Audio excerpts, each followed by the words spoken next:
NFT and gamification are one of the main trends of this year. I'm glad to welcome the speaker whose company works in these both directions with us, Konstantin Shirokov, CMO at Crypto Kombat. Konstantin, hello.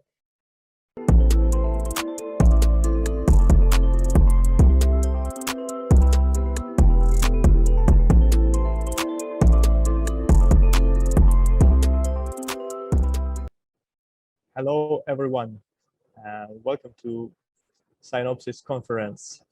My name is Konstantin Shirokov, and today I'm going to speak about implementing of the economic model into play-to-earn games. And I will share the experience and the approach of Crypto Kombat into this. A few words about me.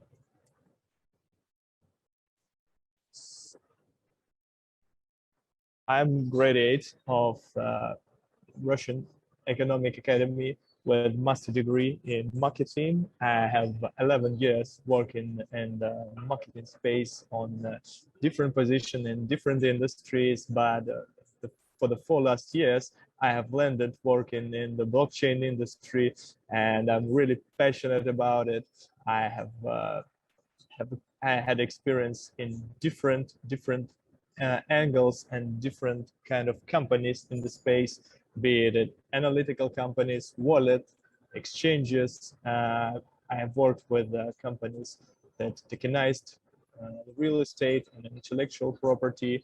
And currently I work and I help two projects, one being decentralized financial company building lending and borrowing services called bonded finance, and the second for which I am speaking today is the play-to-earn NFT game Crypto Kombat. Couple of words about the project. What is Crypto Kombat? Crypto Kombat is a play-to-earn NFT battle card game. Lots of words. Let's describe it. You know what is battle card game. The difference with Crypto Kombat is that the heroes of a game are the most prominent contributors in the blockchain space, being it developers, visionaries, investors. You know, among our heroes are Satoshi Nakamoto, Vitalik Buterin, CZ of Binance, and many others, names that you are very familiar with. With the cards and with our NFT story, we do not only aim to create an engagement and entertainment, but we also aim to preserve the legacy of the cryptocurrencies and pay an homage to the most important and prominent figures in the space. We have different NFT cards of different heroes, depends on its rarity, being it common cards that are quantified in thousands, or the Genesis card. The Genesis card is unique and have only it goes only in one quantity, and that card can only belong to the hero, the character itself. And currently we have sent, and currently 4 heroes have accepted their cards in the game, being Charlie Lee of Litecoin, Devin Finza of OpenSea, Giancarlo Devasini of Tether USDT, and on Book of 1 inch. Our initial distribution of token was among the most active OpenSea users, and I will tell a little bit later about this as a marketing tool. And the game is based on NFT. It's a battle game between one card and another, and the cards have different abilities and skills, and you can use different items, being the text or some additional items that can drive some skills and abilities of the player.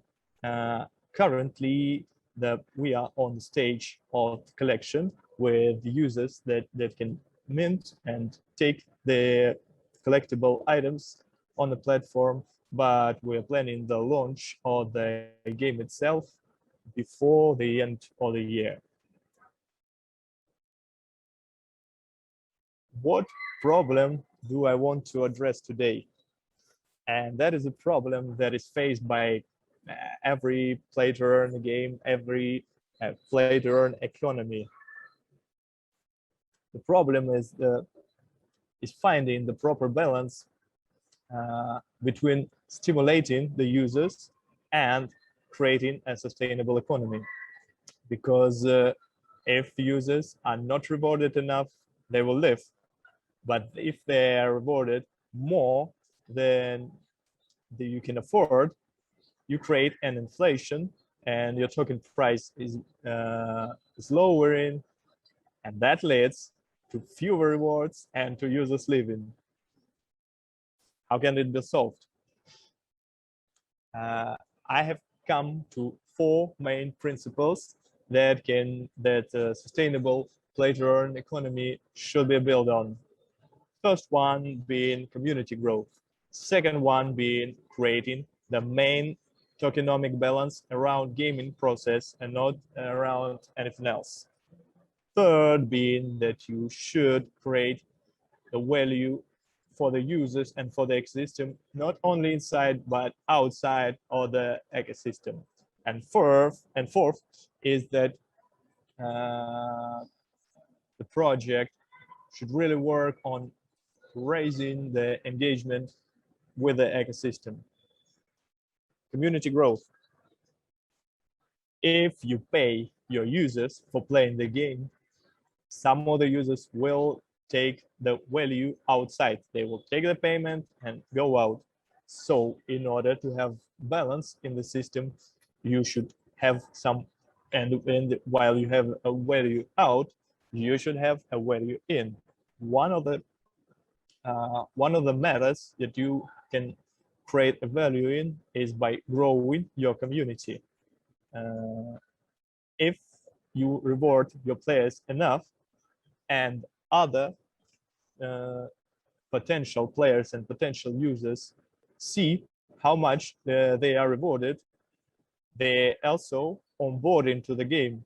And while onboarding to the game, they bring the additional value in, because in order to participate in play-to-earn ecosystem, first you should invest by buying the token or acquiring the characters in the game. Anyway, you invest first into the game to participate.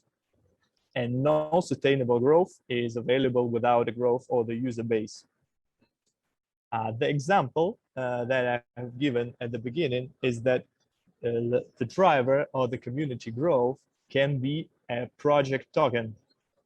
In case of Crypto Kombat, we have distributed initially the token via airdrop to OpenSea users, and that was our first marketing tool, and that was the way that we have invited the first community. For sure, some of those who received an airdrop just sold it, but others took a look at the project, and they are still among our core audience and the most loyal ones. So in order to have a sustainable economy, you should grow your community. The balance of the project or the play-to-earn project should be built around gaming. So the growth of the ecosystem really depends on the involvement in the gaming process by users.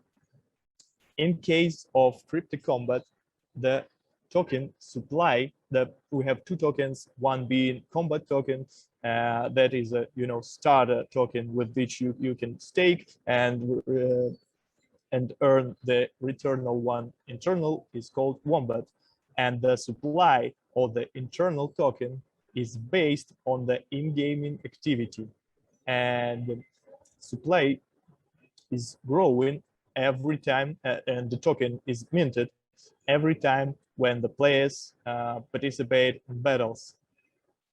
And the gaming activity is multiplication of invested money and invested time. So in order to have a sustainable economy, you should grow both of those metrics.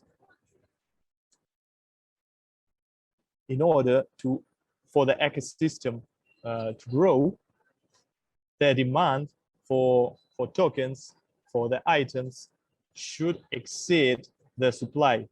How it can be achieved?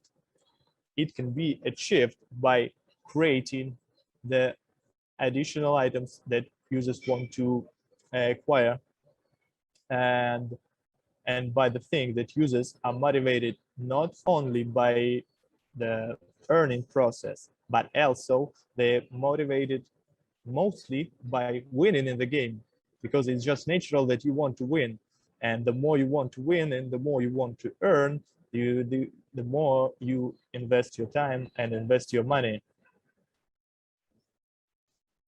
Creating outside of the game value. There are two options of creating outside value for the ecosystem.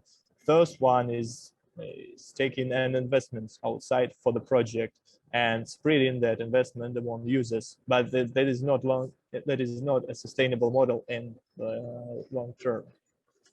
But with an implementation of the NFT technology and the gaming, and in-game items being transferable and being able to be sold in the free market, we create the value that can be transferred and can be sold.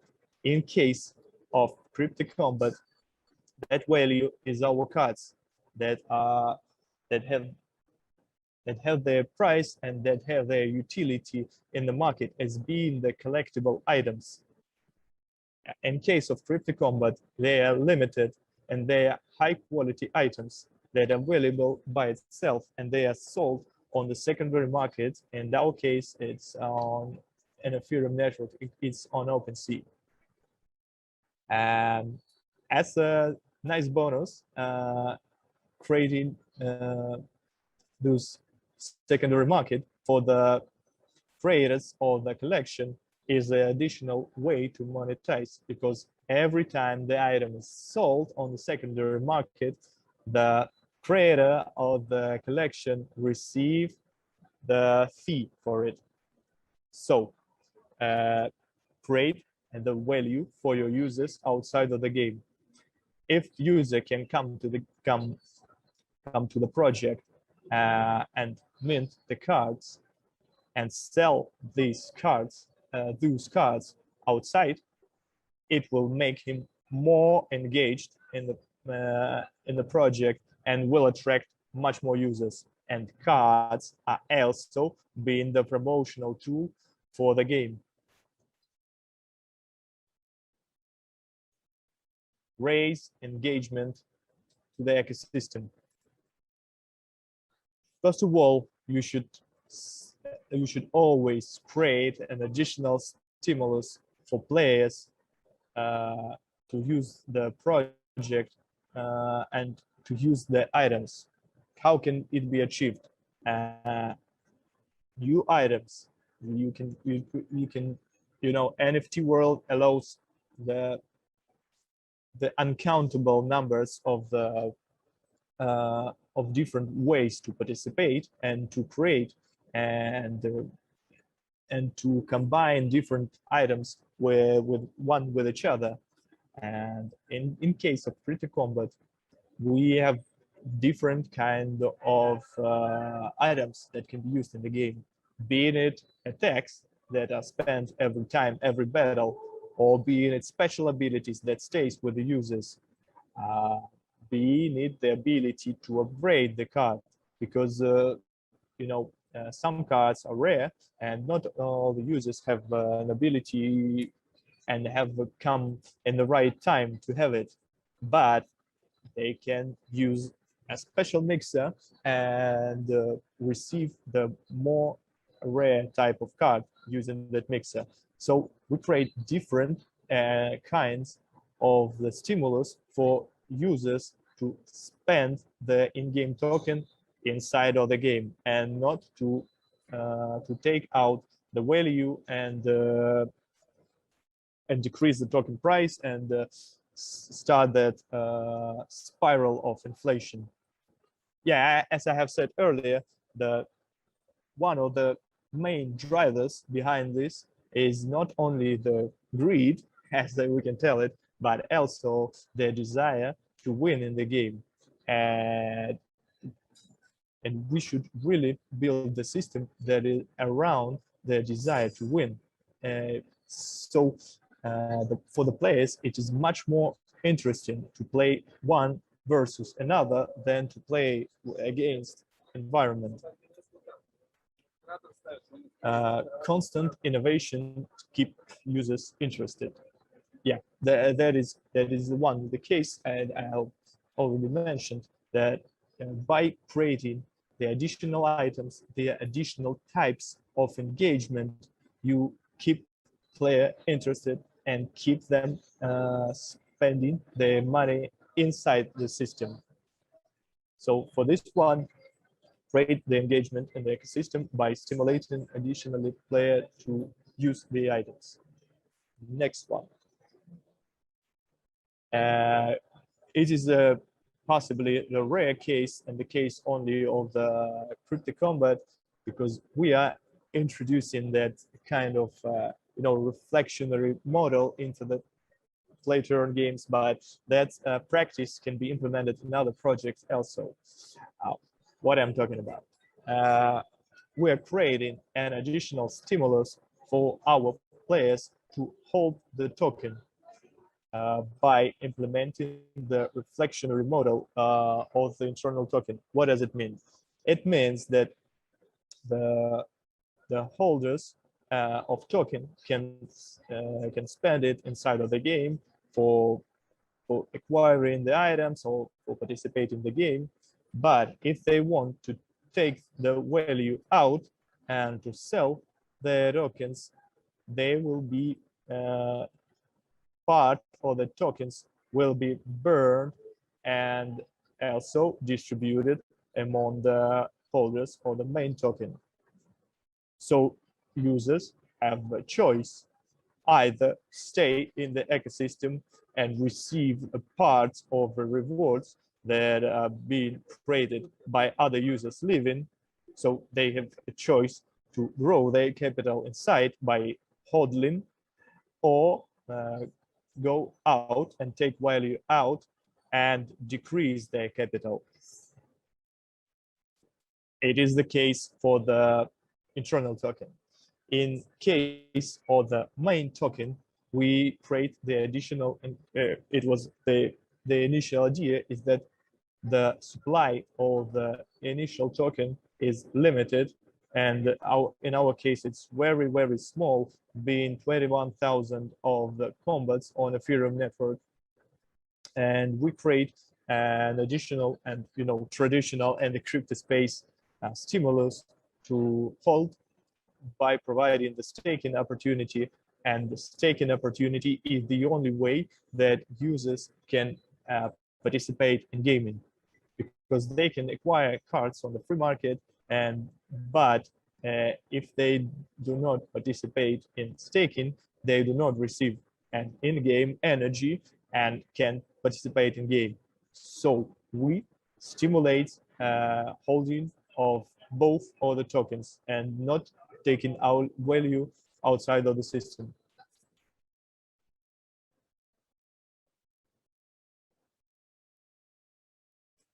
So to summarize, play to earn is here to stay, because play to earn games satisfy the two main needs of the human, being it entertainment and money. There can be a lot of different solutions of how to create a sustainable economy for play to earn games, but the key principles will stay and will be the same. You should attract more players, you should encourage them to play more, and you should create an additional value for them. Thank you very much for your time. Play Crypto Kombat.